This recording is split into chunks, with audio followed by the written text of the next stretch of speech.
I make 20 grand a month after taxes, and I've been paying my brother-in-law's mortgage for a year. At a family dinner, he suddenly piped up, "Hey, Chris, I want to get a new $70,000 BMW. You think you can cover the down payment for me?" He smirked. "If you don't, I'm not going to let my sister stay with you."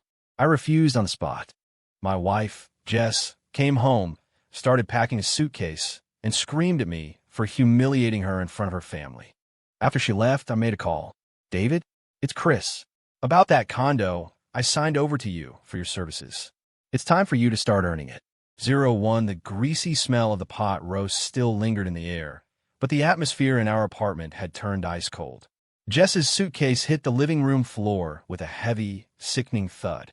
She was like an enraged cat, hackles raised, pointing a finger right at my face.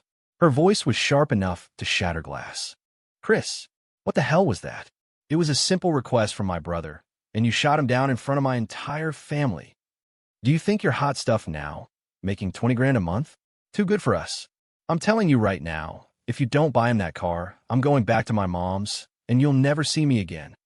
I leaned back on the sofa, motionless, not even bothering to look at her. An old black-and-white movie played silently on the TV, its flickering light dancing across my impassive face.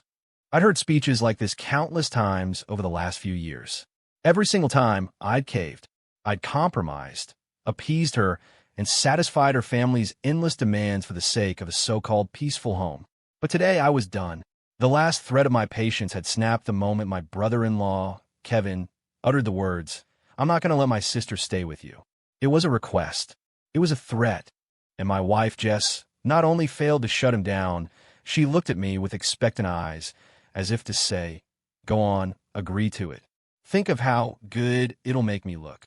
She wore my compliance like a badge of honor. My concessions were her leverage. Seeing my silence, Jess's fury intensified. She stormed over, snatched the remote off the coffee table, and hurled it at the television screen. "Say something. You useless, selfish, cold-blooded bastard. I must have been blind to marry you. You don't even see my family as human beings." She started yanking clothes from her closet, cramming them violently into her suitcase. Dresses, blouses, jackets, things I had picked out for her, things she once cherished, were now just garbage being crushed in her fists. I watched her, this woman I had once sworn to protect for a lifetime, and saw a complete stranger, twisted and ugly. Fragments of memory surfaced. When we first got married, we were crammed into a tiny 400-square-foot studio. I'd work late, and she'd leave a light on for me and have a bowl of hot soup waiting. "Chris," she'd say, "things will get better. I don't need anything, as long as you're good to me." Back then, her eyes genuinely sparkled. To make her happy, I scrimped and saved. I bought her parents a top-of-the-line massage chair and gave Kevin a fat check for $1,000 for Christmas. She'd hug me, kiss my cheek, and whisper, "You're the best, honey." That little bit of warmth became the fuel for all my subsequent sacrifices. Then my career took off. My monthly take-home pay went from $5,000 to $20,000. We moved into a spacious 3-bedroom house, and she transformed from a down-to-earth girl into the elegant Mrs. Miller of her Instagram feed. But as the house got bigger, her heart seemed to grow emptier. A year ago, Kevin graduated from college. After 6 months of doing nothing, he announced he wanted to buy a condo and get married. My mother-in-law sat in our living room, weeping dramatically. "Chris, he's our only son. What girl will marry him if he doesn't have a place of his own? You're his brother-in-law. You have to help him." Jess stood beside her, eyes red, tugging at my sleeve. "Honey, please, just help him. I'm begging you. He's my only brother." Looking at her, my chest felt tight. It wasn't that I was unwilling to help, but the condo Kevin wanted was over $400,000. The down payment alone was nearly $80,000. Her family pooled all their savings and were still short $50,000. Naturally, that 50 grand fell on me. I emptied my savings, even liquidating some stocks I had set aside for investment. I thought that was the end of it. I was wrong. It was just the beginning. Kevin moved into his new condo, but made no effort to find a job. His $2,500 monthly mortgage payment became another mountain on my back. "He just graduated. It's hard to find a good job," Jess said. "Just cover it for him for now. Once he's on his feet, it'll be fine." For now, turned into an entire year. $52,000. I was killing myself at work, pulling all-nighters, stressed to the breaking point over a new project launch. One time, the stress gave me a bleeding ulcer, and I was rushed to the ER in the middle of the night. Lying in the hospital bed, I called her, just wanted to hear her voice. Her voice on the other end was sharp with annoyance. "Chris, what's going on? It's the 15th already. Why haven't you sent Kevin the mortgage money? He just called me to ask where it was." In that instant, I felt the blood from my stomach rise in my throat, bitter and cold. My pain, my health, meant less to her than her brother's mortgage payment.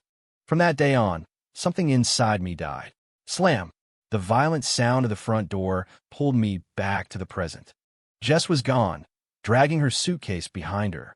Her parting shot still echoed in the apartment. "Chris, don't even think about me coming back until that car is bought and paid for." I sat quietly, surveying the empty living room. The clothes scattered on the floor were the wreckage of a farce.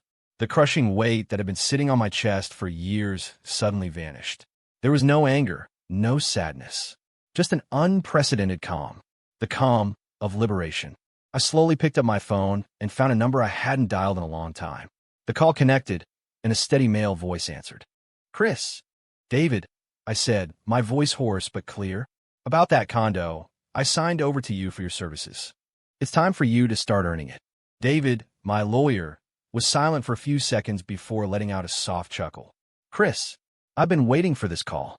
Don't worry, everything proceeds as planned." After hanging up, I walked to the window and lit a cigarette, a habit I'd quit 3 years ago. The acrid smoke burned my lungs, a long-forgotten sting. Through the haze, I saw myself over the past few years, running around like an idiot for her and her family. My sacrifices, my tolerance, my love, it had all been one colossal joke. My phone buzzed.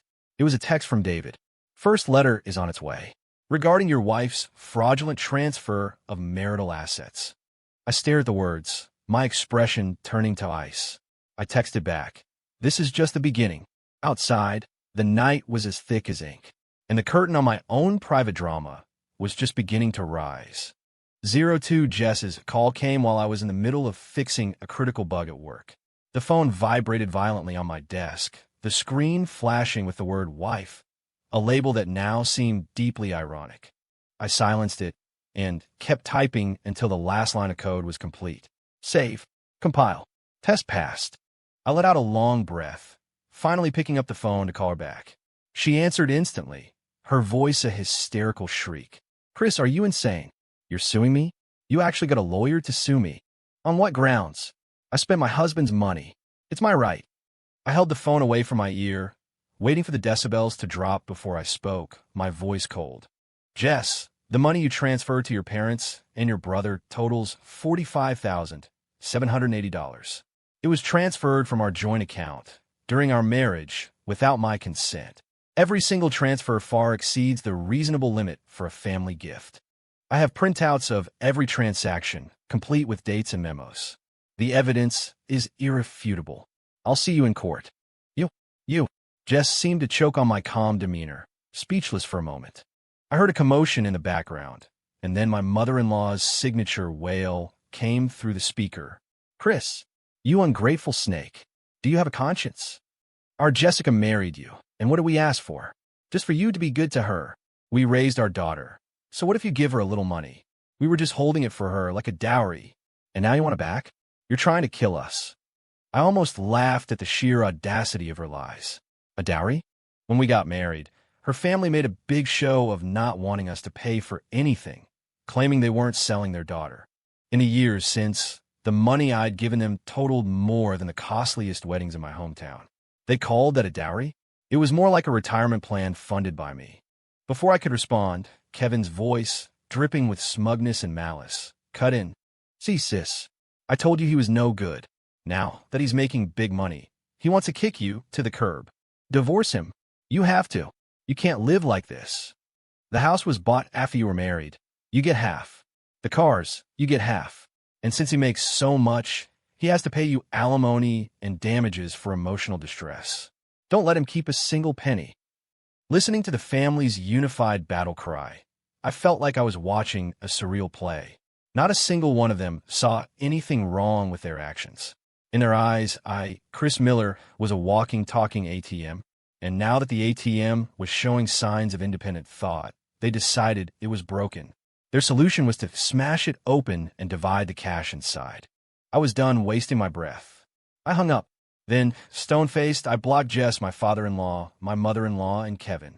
All 4 phone numbers, all their social media accounts. Blocked. The world went quiet, but the fire inside me was burning hotter than ever. I thought about last year when my dad, back in Ohio, had an acute appendicitis attack. He needed surgery, and it was going to cost $5,000 fast. I was in the middle of a critical project at work, and my cash was tied up. I asked Jess if we could take the $5,000 from our savings. How did she reply? She frowned, looking pained. "Oh, honey, I put all our savings into a CD. It's a 3-month term. If we take it out now, we lose all the interest. Can you think of something else? Maybe borrow it from a friend or a coworker." And I believed her. I swallowed my pride and borrowed $2,500 from 2 of my closest colleagues to cover the bill. It was only later, when I happened to glance at her phone, that I saw the truth.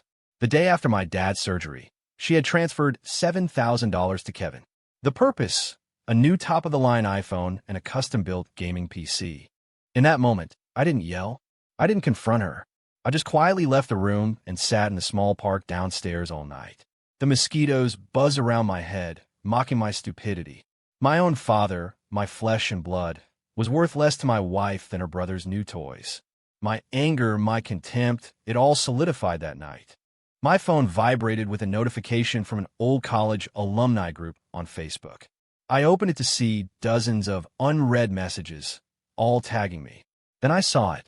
A long, rambling post from Jess. The text was a masterclass in victimhood, accompanied by a selfie of her with red-rimmed, teary eyes, looking tragically beautiful.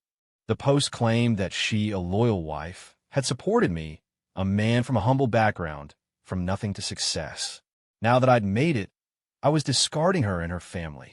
She accused me of emotional abuse and even hinted at physical abuse, saying I was trying to throw her out on the street and ruin her family. Below, a few classmates who didn't know any better were already offering sympathy and condemnation. "Chris, what a jerk. I can't believe he'd do that." "Jess, stay strong. We're all here for you. It's true what they say, money changes people." Soon, my high school alumni group, my company's general Slack channel, the extended family group chat. Every online space Jess was a part of was carpet-bombed with her post. My phone began ringing off the hook. Relatives, friends, all calling with the same script. First, a half-hearted attempt to mediate, then a swift pivot to blaming me. "Chris, come on. You two should be able to work this out. It's not easy for a woman like Jess. You need to be more understanding. Money isn't everything. Family is what's most important." I didn't answer a single call. I just calmly took screenshots of every single chat log, every post where Jess was slandering me. Then I bundled them all up, the screenshots, the link to her Facebook post, and emailed them to David. "David, can we use this as evidence of defamation and slander?" His reply came quickly. "Absolutely. In fact, the more she does this, the worse she looks to a judge. Your response is perfect. Keep ignoring her, don't engage, and let the evidence do the talking." Reading his message, the tension in my shoulders eased slightly. "You think you can break me with public opinion, Jess? You're so naive. Every move you make is one I've already anticipated. The crazier you act, the harder you'll fall." 03 The smear campaign failed to get a reaction out of me, which clearly unsettled Jess and her family. They probably expected me to crack, to rush, to defend myself. My silence was not in their playbook, so they changed tactics. They sent in my father-in-law. Monday afternoon, I was deep in a crucial project meeting when my department manager called me into his office. The CEO was there, too. The air in the room was thick with tension. My stomach dropped. I had a feeling I knew what this was about. The CEO, Mr. Peterson, was a no-nonsense man in his late 40s. He pointed to the chair opposite his desk. "Chris, sit down. Is everything all right at home?" My fears were confirmed. He'd made his move. I nodded, deciding not to hide it. "Mr. Peterson, my wife and I are getting a divorce." He sighed, pulling a pack of cigarettes from his drawer and offering me one. I held up a hand. "Thanks, sir, but I quit." He lit one for himself, the smoke clouding his features. Your father-in-law called me this morning. He spent 10 minutes tearing you down. Said you were a degenerate, morally bankrupt, an ungrateful monster. Claimed you were cheating on his daughter and planning to abandon her. The things he said were vile. His goal was obvious. He wanted me to pull you from this project, or better yet, fire you outright. My heart sank. This project was my baby. I'd poured 6 months of my life into it. The final review was next month, and it was my direct path to a promotion to director. My father-in-law's move was vicious. He was trying to sever my lifeline. I clenched my fists, my nails digging into my palms as I fought to keep my composure. Sir, I started to explain, but he waved his hand, cutting me off. He stood up, walked around the desk, and put a hand on my shoulder. Chris, you don't have to be nervous. Silence hung in the air, broken only by the soft squeak of his leather shoes. I watched him, my breath held, waiting for the verdict. He stubbed out his cigarette, his expression turning serious. I've met your father-in-law. I stared at him, confused. It was after the company holiday party last year, he continued. I was at a networking dinner, and he happened to be at the same restaurant. He'd had a few too many and was loudly bragging to his table about how successful his son-in-law was, how much money you made. And then he started telling them how he keeps you in line, how he manipulates you into doing whatever they want. He said all his daughter had to do was cry and throw a fit, and you'd give her anything. He bragged about you covering his son's down payment without a second thought. The smug, gloating look on his face. I still remember it. Mr. Peterson looked at me with a mix of pity and approval. Frankly, Chris, I thought you were letting them walk all over you. It's good for a man to provide for his family, but you can't let them treat you like a doormat. He's rubbed me the wrong way from the start. The fact that he had the gall to call my office today, it actually makes me happy. I was floored. I had been bracing for a career-ending crisis, but my boss had not only seen the situation for what it was, he was on my side. A wave of warmth washed over me, cutting through the gloom of the past few days. Mr. Peterson, thank you. I managed, my voice thick with emotion. Don't thank me, he said, returning to his chair and his usual stern demeanor. A hire based on talent, not family drama. That director position is yours if you stick the landing on this project. But, he added, his tone shifting, get your house in order. I don't want to receive another call like that. It's not a good look for the company. I understand, I said, nodding firmly. Leaving his office, I felt a massive weight lift off my shoulders. His support was the final piece I needed. My resolve to see this through was now unbreakable. Their plan to ruin my career had failed. Back at my desk, I saw a new text message from Jess. My dad called you boss. If you know what's good for you, you'll transfer the money and buy my brother that car. Otherwise, you can kiss your job goodbye. Her words were dripping with threat and triumph. I looked at the message and a cold smile spread across my face. I didn't reply. Instead, I dialed my lawyer. David, it's time for step 2. 2 days later, while lounging at home playing video games, my brother-in-law Kevin was served with a summons to appear in court. That single piece of paper was a bombshell that detonated in their house. Plaintiff, Chris Miller. Cause of action, repayment of a loan.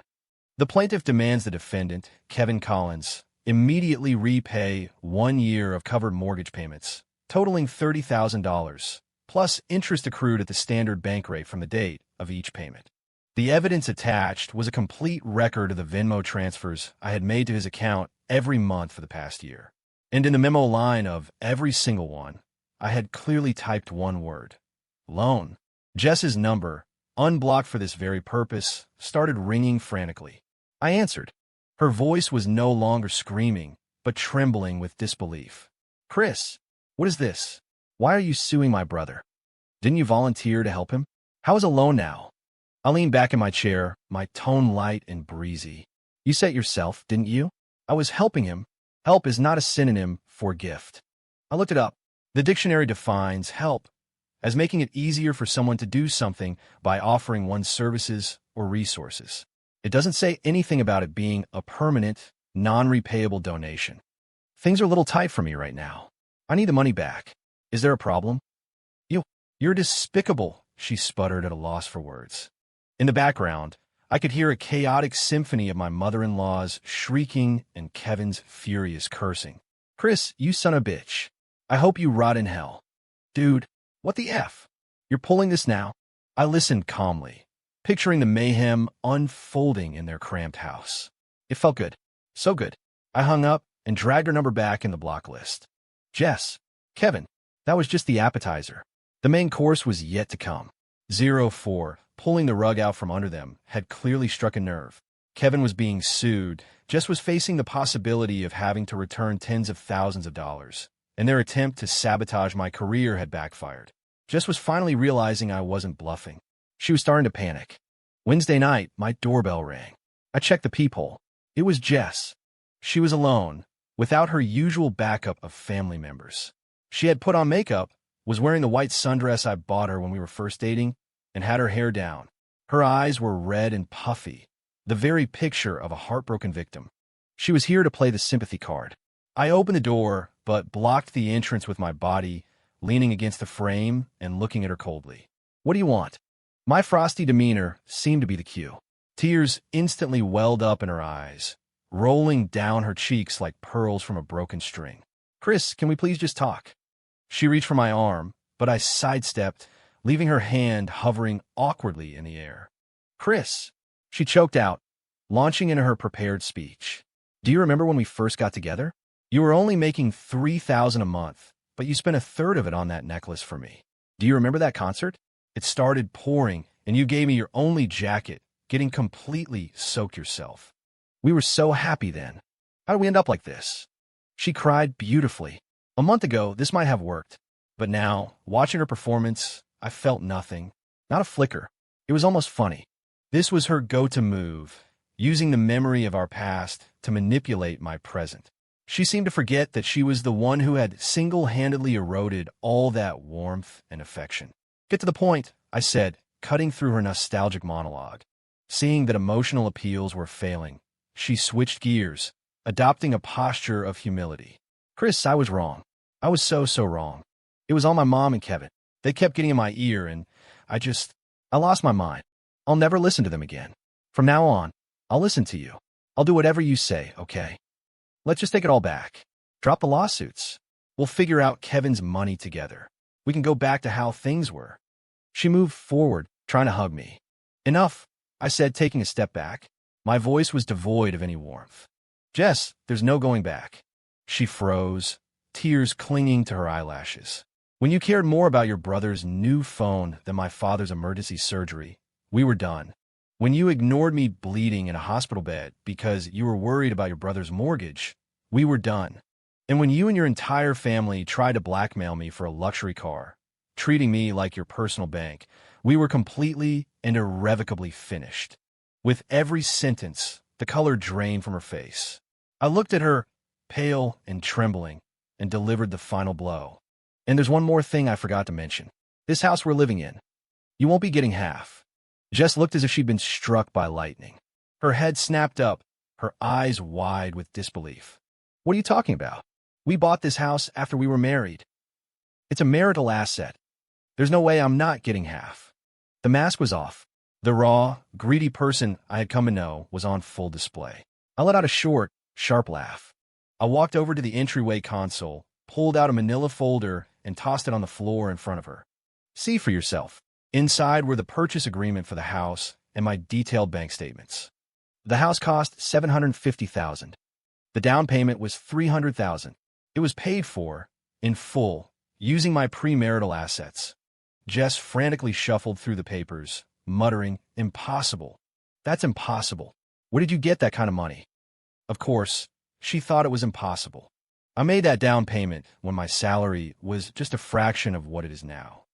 She thought she had complete control over my finances. Every month, my paycheck would hit the bank, and I'd transfer all but $1,000 from my personal expenses directly to her. She thought my $20,000 a month salary was the whole picture. She had no idea about my real nest egg. Watching her, dazed and broken, I laid my final card on the table. You really think my salary paid for all this? Jess, let me spell it out for you. My salary was never my only source of income. Long before we got married, I used the money I'd saved for my first few years of working and went in with David King on a small studio apartment. We bought it outright. It's right next to his law firm. For years, the bulk of my salary went to supporting you, your parents, and your deadbeat brother. But the rent from that studio and its appreciation in value, that was my real wealth. That condo is what I'm using to pay David's legal fees. I've given him management rights and a 50% stake in its profits for the next 10 years. That's his retainer for handling this entire mess for me. Legally speaking, the down payment for this house came from a home equity loan taken out against that premarital property. The paper trail is clean. It's my separate property, and you have no claim to it. The mortgage payments we made together after getting married, I'll give you half of that, but everything else, you're not getting a dime. Jess collapsed onto the floor, her face ashen. She had always seen me as a fattened sheep she could shear at will. It never occurred to her that the sheep had not only prepared a way out, but had also dug a massive pit for her to fall into. The shock, regret, and despair warring on her face was a sight to behold. I pulled a document from under the coffee table, the divorce papers already drawn up, and placed it in front of her. Sign it. And since I'm feeling generous, I won't press charges for you forging my signature last year to sell my old Camry, then taking the 20 grand from the sale to set up an investment account for your brother. Or we can discuss the criminal charges for fraud and forgery in front of a judge. That was the kill shot. Jess's body started to shake violently. She looked up at me, her eyes filled with terror. She knew I wasn't bluffing. She knew I had her completely and utterly. The war was over.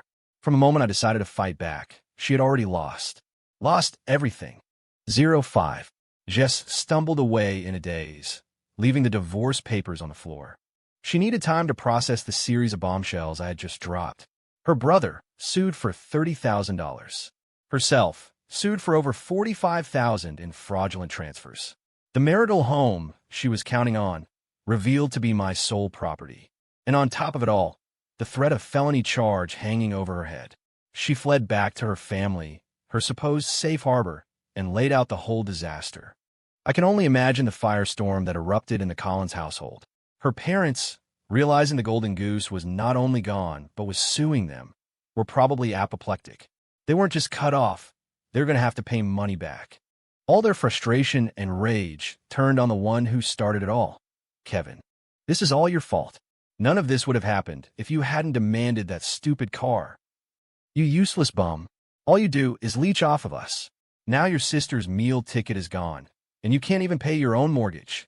Backed into a corner, Kevin lashed out. In the world of a spoiled, entitled man-child, the words "my fault" do not exist. It was my fault. I was the cheap, cruel brother-in-law who had caused his world to crumble. He started ranting, vowing to come and teach me a lesson. Friday night, I worked late as usual, leaving the office around 9. I drove into the underground garage of my building. The garage was dimly lit and mostly empty, the sound of my tires echoing in the cavernous space. I pulled into my spot and was about to get out when 3 figures emerged from the shadows in front of my car. Leading them was my dear brother-in-law, Kevin. Flanking him were 2 thuggish-looking guys who reeked of trouble. In his hand, Kevin was holding a gleaming metal baseball bat. He walked slowly toward my car, his face a mask of crazed, reckless fury. "Chris, get the hell out of the car." He swung the bat, bringing it down hard on my hood with a deafening crack. Sitting in the driver's seat, my heart hammered against my ribs. I'll admit, for a second, I felt a jolt of fear, but I forced it down, my mind racing. I didn't get out.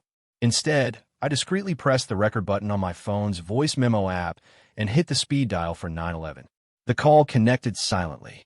I placed the phone on the passenger seat, making sure the microphone could pick up the sound from outside. Then I took a deep breath, opened the door, and stepped out. I made a show of being terrified, backing away quickly. "Kevin, what are you doing? I'm warning you, don't do anything stupid." Seeing my fear only emboldened him. He slung the bat over his shoulder and stalked toward me, the smell of cheap beer on his breath. "What am I doing?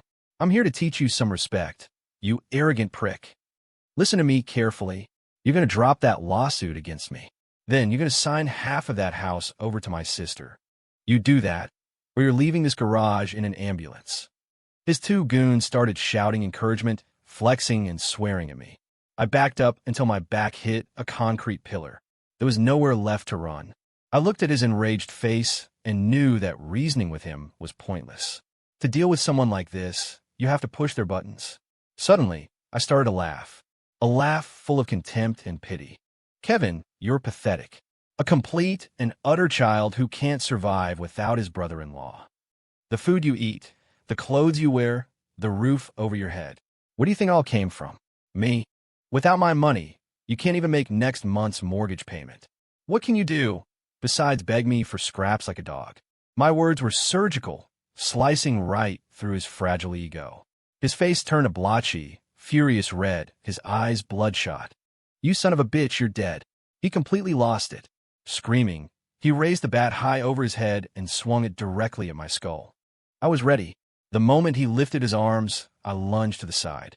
The bat whistled past my head and slammed into the concrete pillar with explosive force. Crack! Sparks flew. At the exact same moment, the piercing wail of police sirens ripped through the silence of the garage, growing louder by the second. Kevin and his friends froze. A few seconds later, several squad cars, lights flashing, screeched into the garage. They executed a perfect maneuver, surrounding us completely. Doors flew open and half a dozen officers swarmed out, batons drawn. Police! Drop the weapon. Don't move.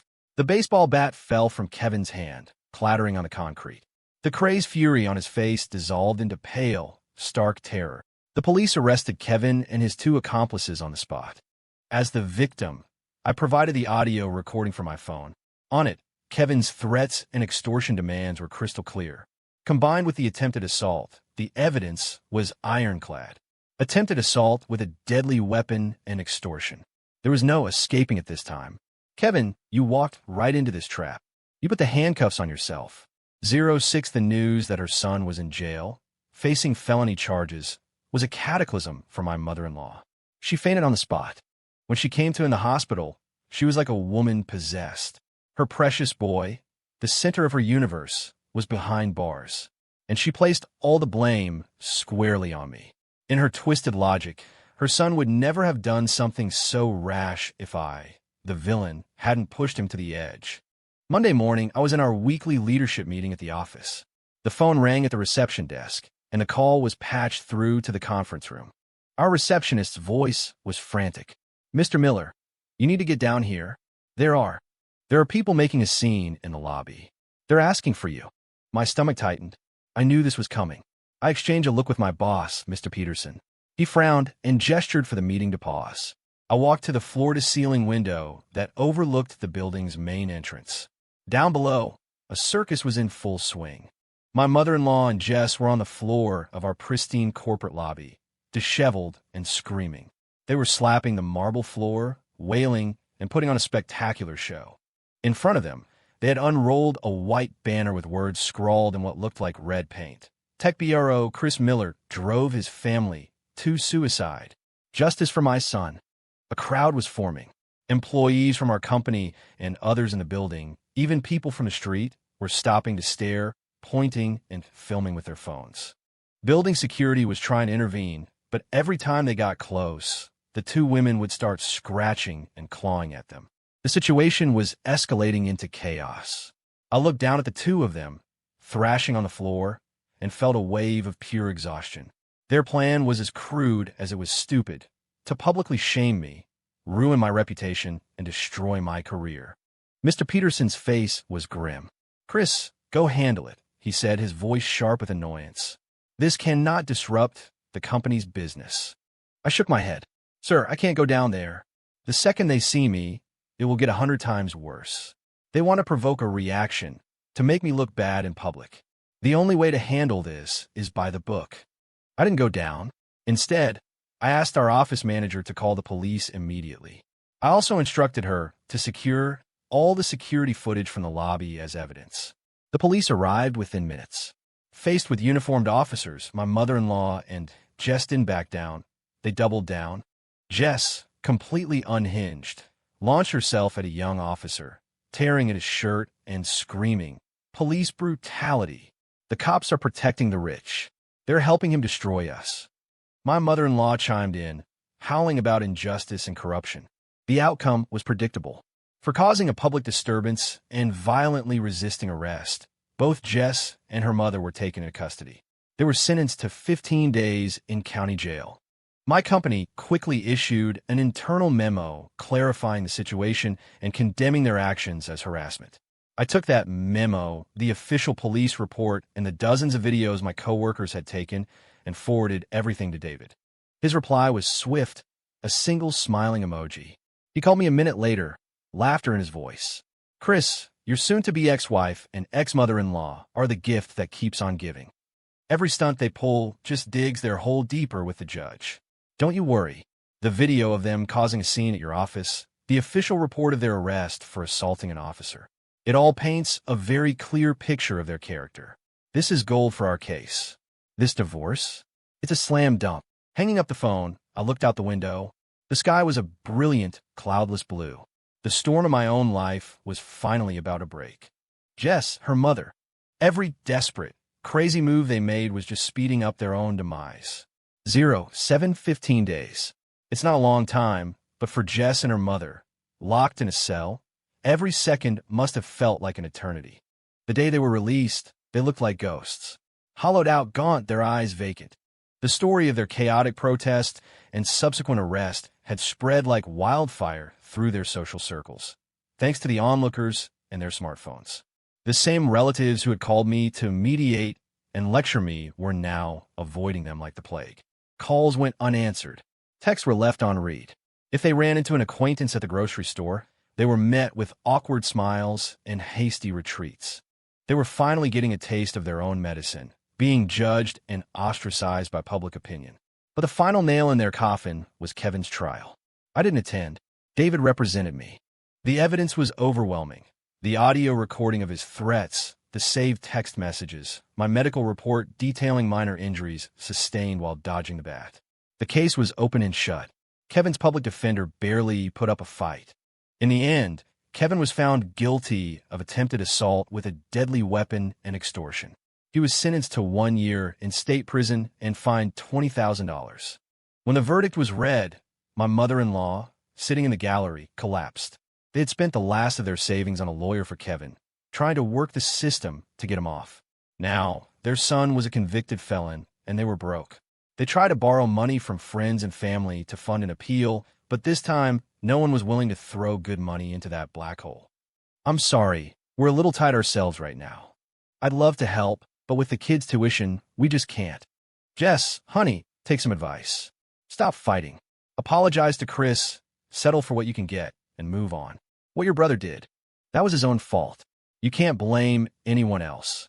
The same relatives who had once fawned over them, telling them how lucky they were to have a son-in-law like me, now treated them with cold indifference. Jess was finally learning what it felt like to be truly alone. It was the same feeling I had when my dad was in the hospital and she refused to help. No, it was worse. I still had friends I could turn to. She had no one. David recounted all of this to me over drinks, as if telling a funny story. I listened, my face impassive. I just thought about a sunny afternoon long ago when Jess sat on a park bench, her head on my shoulder, telling me she wanted to spend her life with me. Back then, I was her entire world. She was the center of mine. Now she was sitting on that same bench alone, with nothing but regret for company. She made her choice. She had no one to blame but herself. A month later, we were in divorce court. The courtroom was quiet and formal. I sat at the plaintiff's table with David, who was the picture of calm confidence. Across from us sat Jess. She had lost a significant amount of weight. Her eyes were sunken, and she was swimming in an ill-fitting black dress. She looked exhausted and defeated. Next to her was a young, fresh-faced lawyer from legal aid. Clearly, she couldn't afford anyone better. The proceedings began. Her lawyer's primary argument was that our house was a marital asset and should be divided equally. He claimed that because it was purchased during the marriage and her name was on the deed, she was entitled to half, regardless of where the down payment came from. It was their only play. Then, David stood up. He didn't rush to rebut. Instead, he calmly and methodically presented our evidence to the judge. Exhibit A, a complete and notarized accounting of my premarital assets, proving my ownership of the studio apartment, free and clear before the marriage. Exhibit B, the bank statements showing the wire transfer for the $300,000 down payment on our house. The funds were drawn directly from a home equity line of credit taken out against my premarital studio apartment. The paper trail was impeccable. Exhibit C, a forensic accounting report from a certified CPA serving as expert testimony, which further confirmed that the down payment was a direct conversion of my separate premarital property. After just those 3 exhibits, the color drained from her lawyer's face. But David wasn't finished. Exhibit D, the complete transaction history of the $45,780 Jess had transferred to her parents and brother during the marriage. Exhibit E, the recovered text message logs from Jess's old phone between her mother, and her brother. The messages laid out their entire strategy, how they planned to test my limits, how to best get money out of me, and their contempt for me behind my back. I'd had a friend in data recovery pull them from her old phone's cloud backup.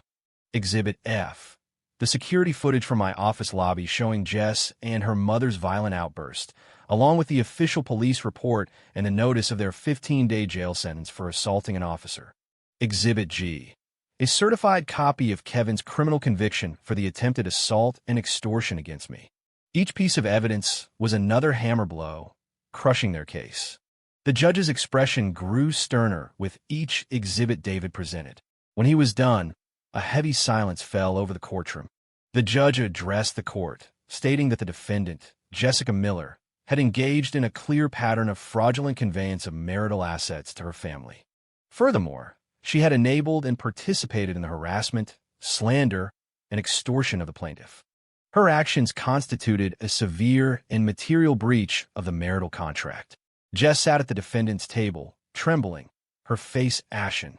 She couldn't speak. Her young lawyer opened his mouth, then closed it, slumping in his chair in defeat. Faced with a mountain of irrefutable proof, there was nothing left to say. Finally, the judge delivered the verdict. 1. The divorce is granted. 2. The marital home is declared the separate property of the plaintiff, Chris Miller. The defendant has 30 days to vacate the premises. The plaintiff is ordered to pay the defendant half of the principal paid down on the mortgage during the marriage, a sum of $26,500. 3. The defendant, having fraudulently transferred marital assets, is ordered to return $75,000 to the plaintiff. 4. The amounts owed are to be offset. Therefore, the defendant, Jessica Miller, will not only receive no money from this divorce, but she is ordered to pay the plaintiff, Chris Miller, a final judgment of $48,500. Checkmate. As the judge's gavel fell, I let out a breath I felt like I'd been holding for years. I looked across the room at the broken woman who had shattered my faith and love, the woman who had treated me as nothing more than an income stream. She had finally paid the price for her greed. Walking out of the courthouse, the sunlight was bright, almost blinding. I took a deep, clean breath of air, and for the first time in years, the sky was clear. I was free. 09 after the divorce, Jess's life imploded. She was forced to move out of the beautiful house she thought was hers and back in her parents' cramped, 60-year-old bungalow, a space now filled with bitterness and blame. Her parents, my former in-laws, directed all their fury at her. "You useless girl. You couldn't even keep one man under control. I told you to have a baby.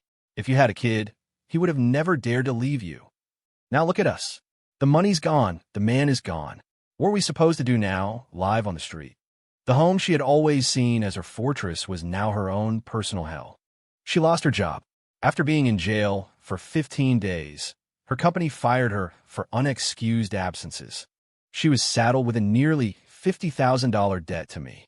When she tried to find a new job, she discovered the hard way that her administrative skills were a dime a dozen. And at 32, she was competing with applicants 10 years younger. To make ends meet, she took a job as a cashier at a discount grocery store. The glamorous Mrs. Miller from Instagram, with her brunch photos and boutique shopping sprees, was gone. In her place was a haggard woman who argued with customers over coupons and whose hands were raw and red from working the checkout line. She started texting me again. At first, it was a torrent of curses and venom. I ignored them all. Then, the tone changed to begging. Long, rambling paragraphs of apology and regret. "Chris, I know I messed up. I was a fool to listen to my family. I miss you so much. Every night I dream about how we used to be. I realize now that I still love you. Can we please just meet? Just once?" I read her pathetic messages with the detached curiosity of watching a stranger's monologue. I felt nothing. It was too late for regrets. One afternoon, I was pulling up to my office building in my new Porsche Macan to pick up a document. As I parked, a figure darted out and blocked my path. It was Jess. She was wearing her grocery store uniform, her face devoid of makeup, her hair greasy and limp. She looked a decade older than she was. When she saw me and my new car, her eyes flashed with shock and envy, which was quickly replaced by a wave of profound despair. She rushed to my window and started banging on the glass. "Chris, get out. I need to talk to you." I lowered the window. A smell of stale cigarette smoke and cheap cleaning supplies wafted in. "Chris, please," she sobbed, her face contorting into an ugly mask of desperation. "Take me back. Please, can we get remarried? I know I was wrong. I'll do anything. I'll be your slave. Just please, let me come back." I looked at her, at the woman I once loved, now reduced to this. There was no satisfaction, just a cold, final indifference. "Jess," I said calmly, "move on. There's nothing left for us." Without another glance, I raised the window. She was still outside, screaming and pounding on the glass. I put the car in drive and pulled away smoothly, leaving her and her cries behind me, shrinking in my rearview mirror. I never looked back. 10 years later, Kevin was released from prison. His time inside hadn't reformed him. It had made him bitter and sullen. With a felony record for assault and extortion, finding a decent job was impossible. Any company that ran a background check immediately rejected him. He ended up doing manual labor at construction sites, the hardest work for the lowest pay. The day after his release, I filed a motion with the court to enforce my judgment against him for the $30,000 in mortgage payments, plus interest. The court served him with a wage garnishment order. For his family, already on the brink of financial ruin, it was a devastating blow. They had no way to pay it. Shortly after, the bank that held his mortgage, which had been in default for over a year, sued him for the remaining balance. When he couldn't pay, they foreclosed. The condo that had started this whole mess was put up for a public auction, selling for far less than its market value. After years of scheming and manipulation, their grand plan had come to nothing. They hadn't gained a thing. Instead, their son was a convicted felon. They'd lost the condo, and they were drowning in debt. I heard that the stress of it all caused my ex-father-in-law to have a massive stroke. He was left partially paralyzed, confined to a bed. The family, trapped in that tiny house with their failures and resentments, had completely imploded. David told me all of this over dinner one night, sharing it as a piece of amusing gossip. I just raised my glass to him. "It's over." He smiled and clinked his glass against mine. "Yes, it is. Congratulations on the new life, Director Miller." I drank the whiskey, the burn familiar and clean. He was right. It was all over. What happened to them had nothing to do with me anymore. My only reply to David was, "Copy that." Our paths would never cross again. 11 free from the toxicity of my past, my life and career accelerated. The year after the divorce, the project I led was a massive success, generating millions in revenue for the company. I was officially promoted to Director of Engineering, and my salary doubled. I sold the house that was filled with bad memories and bought a sprawling penthouse condo in the heart of the city. Through the floor-to-ceiling windows, I had a panoramic view of the glittering skyline. I hired a personal trainer and got back in shape. I started to travel, seeing the snow-capped peaks of the Rockies, surfing in Hawaii, and exploring the quiet streets of old European cities. I made new friends, interesting and intelligent people who opened my world up in ways I'd never imagined. My quality of life soared. At an industry tech summit, I gave a keynote speech. Afterward, a woman in a sharp, well-tailored suit approached me. "Mr. Miller, that was a brilliant presentation," she said, extending a hand. Her smile was confident and bright. "I'm Cynthia Chun, Director of AI at Aerotech." Her name was Cynthia. She was smart, independent, and fiercely intelligent. We hit it off immediately, talking for hours about everything from the future of machine learning to the philosophy of space exploration. Talking with her was effortless, exhilarating. We started seeing each other. We'd grab dinner, visit art galleries, and go to concerts. We discovered we had a shared taste in almost everything. We fell in love. She knew about my past, but she never pried or judged. One night, As we were walking home from a movie, she just gently squeezed my hand and said, "Chris, I'm so sorry you went through all that. You deserve to be happy." In that moment, looking into her clear, honest eyes, I felt a part of my heart, long closed off, finally open up. This woman, she saw me. Being with her, I finally understood what a true partnership was. It was about mutual growth and support, not a one-sided drain of energy and resources. There were no games, no manipulations, just complete trust and honesty. She had her own successful career and never asked me for anything. Instead, for my birthday, she surprised me with a beautiful watch I'd been admiring. "Good things are meant to be shared," she said. For the first time in my life, I felt a deep, easy, and unshakable happiness. This was the life I was meant to live. 2 years later, Cynthia and I got married. It was a small, intimate ceremony with just our families and closest friends. One weekend, we were in an upscale mall, shopping for an anniversary gift for my parents. The mall was bustling, bright, and full of life. Cynthia was on my arm, and we were laughing about something as we walked toward the escalators. As we waited for the crowd to thin, a familiar figure caught my eye. It was Jess. She was carrying several large plastic bags from a discount supermarket, the cheap plastic cutting into her red fingers. She was with a man who was pushing a wheelchair. In the chair sat her father, his face slack and lifeless from the stroke. The man pushing the chair, his face a permanent scowl of resentment and anger, was her brother, Kevin.